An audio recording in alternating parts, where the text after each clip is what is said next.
Alright guys, morning.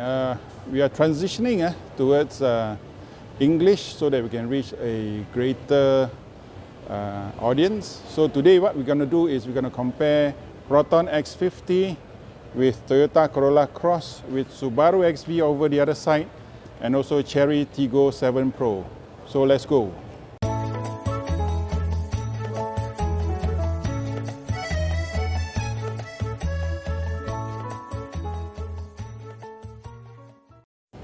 Okay, we are at this car show called Grand Auto, not Grand Theft Auto. So kita nak tengok Proton X50 dulu sebab inilah kita benchmark. This is the benchmark car in Malaysia because this car sold the most in this particular segment before the arrival of the new HRV.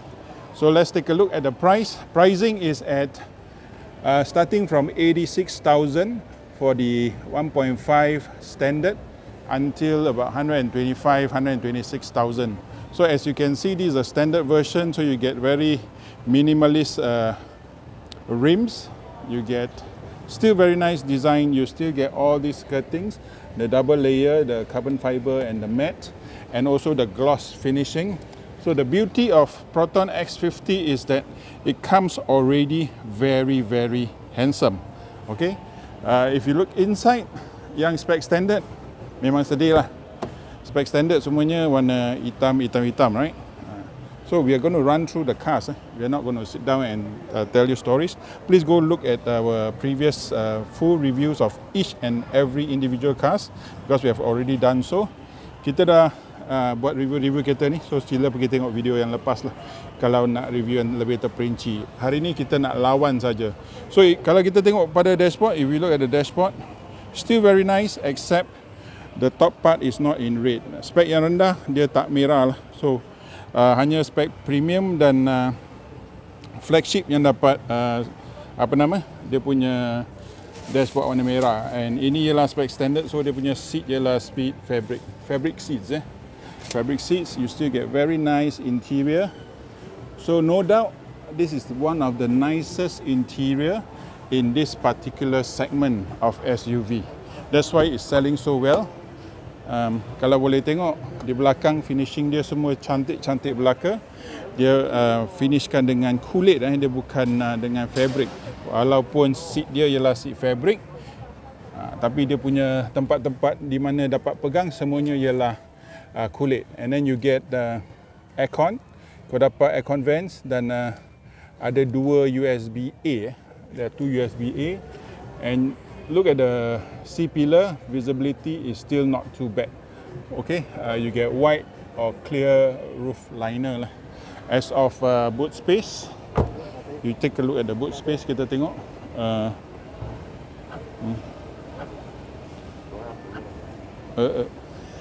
Just hang on. Okay, kita tengok keluasan boot. The boot is not too bad. Okay, not too bad. So if you take a A4 paper as your guide, 1, 2, almost 3 A4 papers, which is not too bad. And then what do you get at the bottom? Okay, so you get the jack and you get a spare tire at the bottom lah. So I cannot open because there are too many things there. You get a hard tonneau cover. Alright, so for 86,000 for standard spec, I think this car is a winner. Okay, untuk 86,000 spek standard kau dapat dual exhaust, kereta ni menang. Kecuali anda tak dapat dashboard warna merah. Okay, so kita beralih ke Toyota Corolla Cross. Ini ialah versi GR. So versi GR harga mahal sikit lah. Harga dia 146. Ini sebab dia GR Cross. Dan kalau spek yang biasa-biasa, yang paling murah kalau tak salah 120 atau bawah sedikit sahaja daripada 120,000. Ini ialah kita favorite untuk orang-orang yang takut mati. Kenapa? Sebab Toyota boleh tahan sampai mati apa? So dengan spek Corolla Cross GR Sport, dia datang dengan kemasan berwarna hitam lah. Ini kemasan berwarna hitam di bawah. So nampak banyak kemasan hitam dan gloss black. Bumbung pun warna hitam. Okay. So for the Corolla Cross is a favorite among all the businessmen, the accountants, because they want value bang for their buck. So let's take a look inside. Let's take a look inside. Okay. First off, you can see that this is a classic Toyota. Soft PU, you get leather, and then you get satin chrome trims, and then you get leather seats, because this is at 140,000. I can't remember whether the lower specs are in fabric or leather seats, but most of them should be in leather seats. With the GR spec, you get the GR logo, you get the red stitching, you get the black trims, gloss black trims. This is your cockpit. So if you look at the cockpit, it already kind of like loses to the Proton X50. The Proton X50 is more wow, even though the standard spec with the black interior, everything, right? So the screen, a pretty basic screen, and the interface is also pretty basic. And guess what? You still get your old analog meters. Only thing modern or techy is the MID, multi-information display. You get your ACC and all the rest here, multifunction, but somehow when it comes to looks, the Proton X50 looks better, and in terms of persona, the X50 has a better persona than the Corolla Cross. The Corolla Cross, or rather the Toyota brand, sells for the engine reliability, okay, and all the parts can last much longer than the X50. So if you look inside, legroom fairly limited to note, and then let me turn on the lights, and the aircon vents fairly basic, all in black, despite the GR Sport trim. And then you have two USB. Let's check it out. USB what? USB-C. You have two USB-C.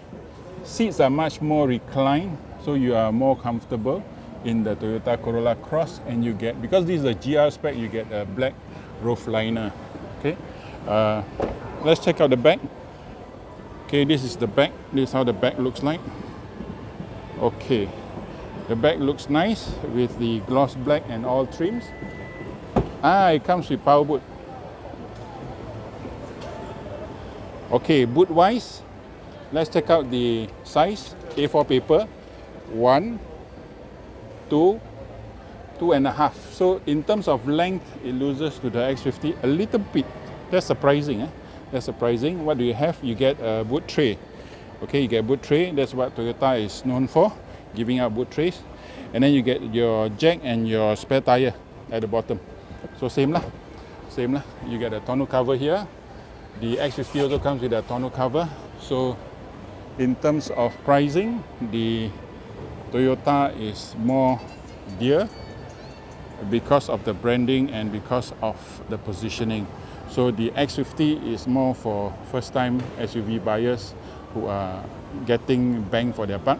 The Corolla Cross is more for fearful buyers, accountants who want bang for their buck, who can last probably 10, 15, 20 years. Okay, can the X50 last 10, 15, 20 years? Questionable. So let's go to the other two cars at the back.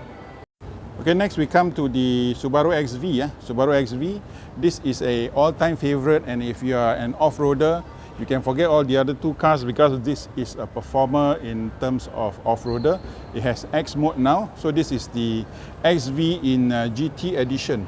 So GT edition comes with the satin chrome trim at the bottom of the kind of a lip, and then you get this GT rims, and you get skirts in also satin chrome.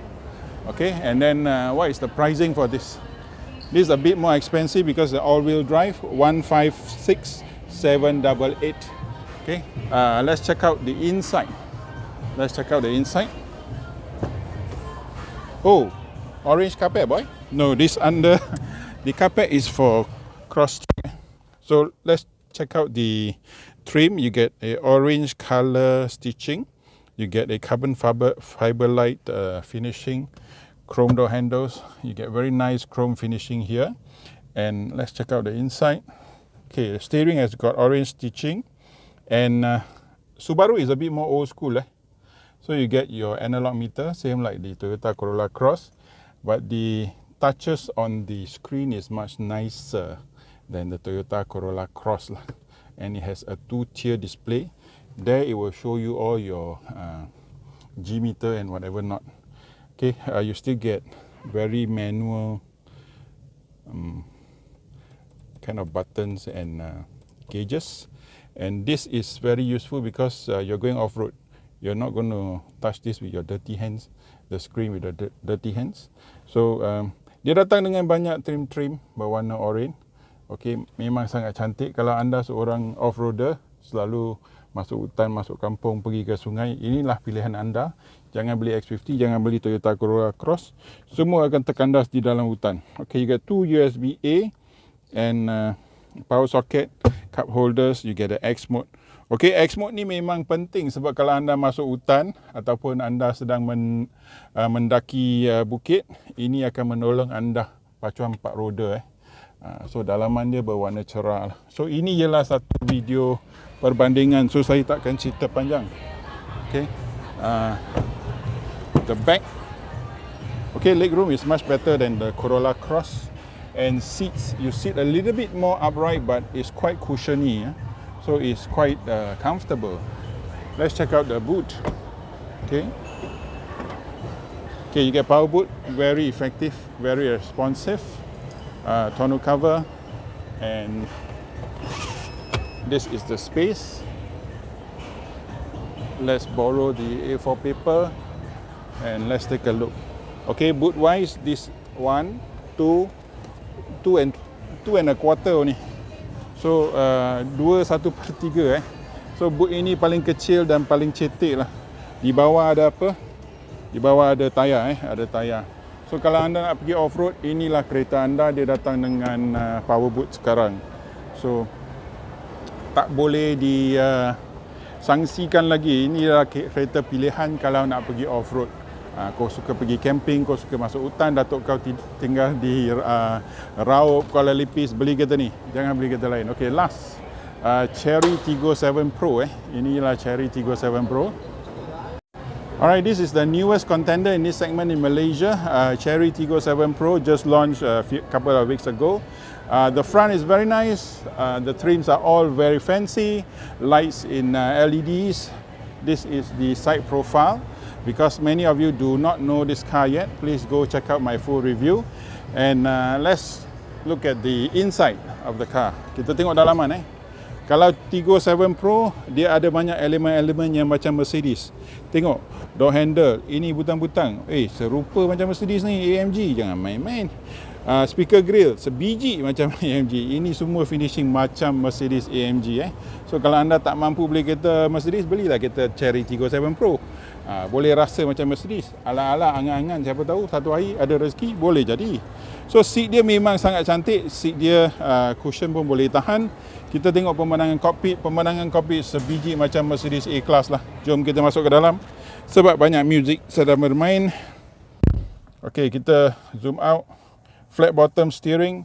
Dia punya tebal steering dia memang betul. Betul. Very nice. Very nice to grip because the girth of the steering is perfect for me.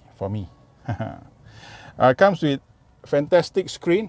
Okay, of all the screens, I think the winner is the Chery Tiggo 7 Pro. Comes with carbon fiber trim, boy. gloss carbon fiber trim. Jangan main-main. And this comes with soft touches and very nice buttons. Okay, you get this kind of like plastic aluminium, brushed aluminium, but it's actually plastic. Okay, if you have sat in those Continental cars, most of them are brushed aluminium in this kind of finishing, but this is plastic lah. And this gets a wireless charger. USB-A, USB-C is all there. Semua ada. Dia punya yang ni semua macam Mercedes, sebiji, serupa. Kalau anda tak mampu Mercedes, macam ni pun dapat rasa jadilah. And this car comes with panoramic sunroof. Dia ada sunroof, dia ada panoramic moonroof di belakang. So memang nampak sangat-sangat menarik sebagai pesaing paling baru di dalam segmen ini. Datang dengan speaker apa? Speaker Sony, boy. Jangan main-main. Kau tengok belakang. Kau tengok belakang dia. Okey, belakang dia, apakah rasa? hard plastik. Kau dapat rasa kulit. Okey, legroom. Antara keempat-empat legroom paling besar ialah yang inilah. Legroom dia. Kalau tengok dia punya corong aircon. Hui, cantik. Ada finishing gloss black, ada finishing setting chrome, ada pun dia punya tempat adjust macam ada bling-bling boy. Okey, seat dia memang sedap. Tengok duduk menurun and tapi kat belakang tu menegak lah, menegak. So mungkin boleh adjust ke? Saya tak tahu, saya nak cuba. Oh, tak boleh. Paling banyak yang ini sajalah. So tak boleh adjust, tapi anda dapat seat ala-ala Mercedes A250 tau. Dapat bucket seat. Okey. Di belakang, ini rupa belakang dia. This is how the back looks like. Okay, take a look. Comes with a light bar. Very fancy, very nice. And okay, since it's the newest car in class, I'm going to show you the engine. Very nicely protected. Nampak sangat-sangat kemas engine dia. Sangat-sangat bersih, kemas.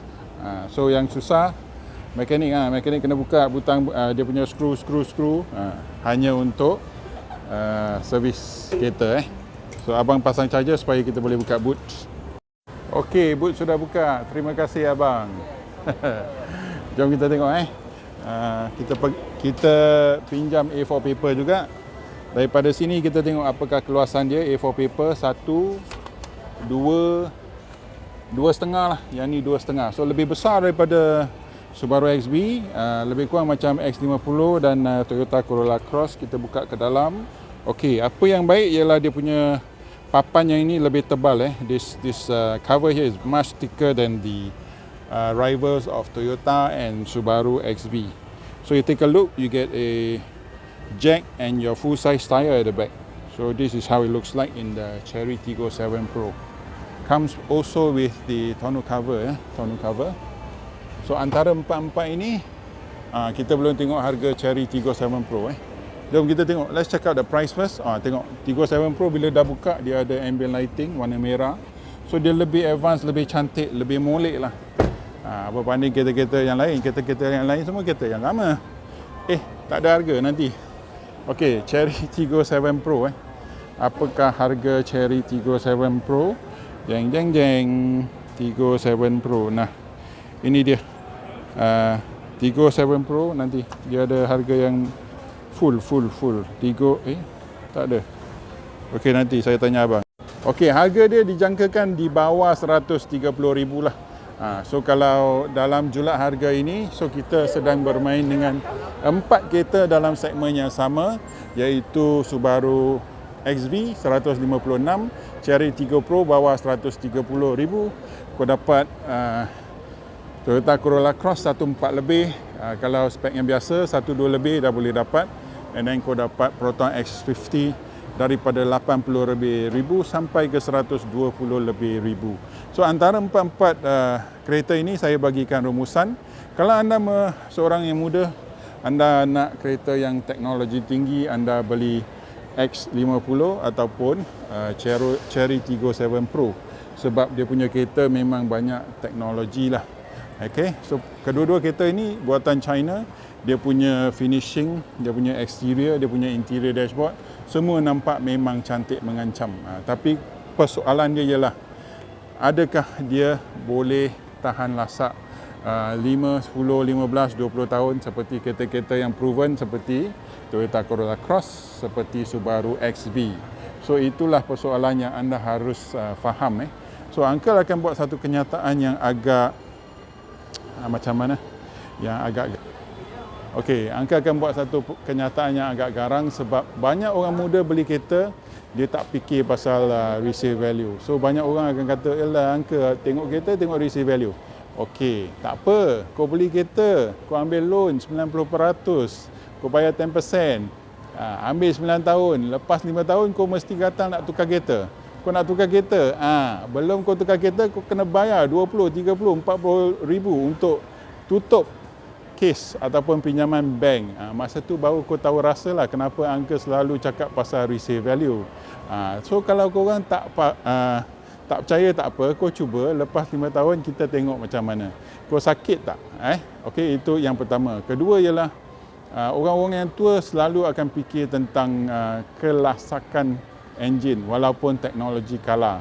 Tapi Toyota dengan Honda harus bangunlah pada masa sekarang di mana kereta-kereta China semua datang dengan teknologi tinggi, teknologi yang sangat-sangat hebat, di mana Toyota, Honda kalah. Banyak sales semua dah pergi pada X50. Itu ialah satu kesan pertama. Kedua, sekarang kereta-kereta Chery semua dah sampai. Sales semua dah hampir Proton X50. Kalah lagi sales pada orang-orang yang macam ni. Macam mana kau nak hidup Toyota dengan Honda? So harus bangunlah orang Toyota, Honda yang selama ini dia orang king, dia orang control market. Kadang-kadang lampu LED pun tak bagi, dia bagi lampu kuning je. So sekarang padam muka Honda dan Toyota supaya korang bangun, okey, buat bagi barang yang baik. Okey, so jumpa lagi di video akan datang. Jangan lupa tekan like, share, subscribe dan bye bye.